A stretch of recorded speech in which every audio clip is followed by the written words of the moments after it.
మమతా బెనర్జీ మిగతా మతాలకు సంబంధించి చక్కటి విధానం ఫాలో అవుతుంది. అదే హిందువులకు సంబంధించి నోటికొచ్చిన కారు కూతలకు వస్తుంది.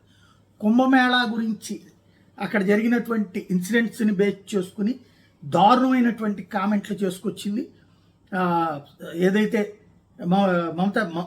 మృత్యుమేళ అంటూ చేసినటువంటి వ్యాఖ్యల మీదన కుంభమేళాకు సంబంధించి మృత్యుమేళ అని ఆవిడ చేసినటువంటి వ్యాఖ్యల మీదన మిగతా నాయకులు ఎవరు మాట్లాడట్లేదు. కానీ భారతీయ జనతా పార్టీ వాళ్ళు విమర్శించారంటే వేరే ఉంది.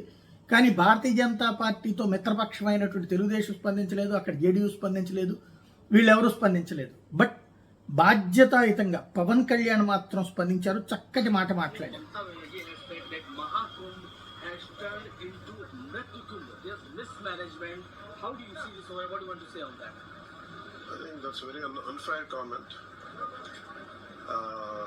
In any kind of this kind of huge gathering, that too religious gathering, I think the problem with our approach in our leadership is it's very easy to comment on Sanatan Dharma or Hindu Dharma.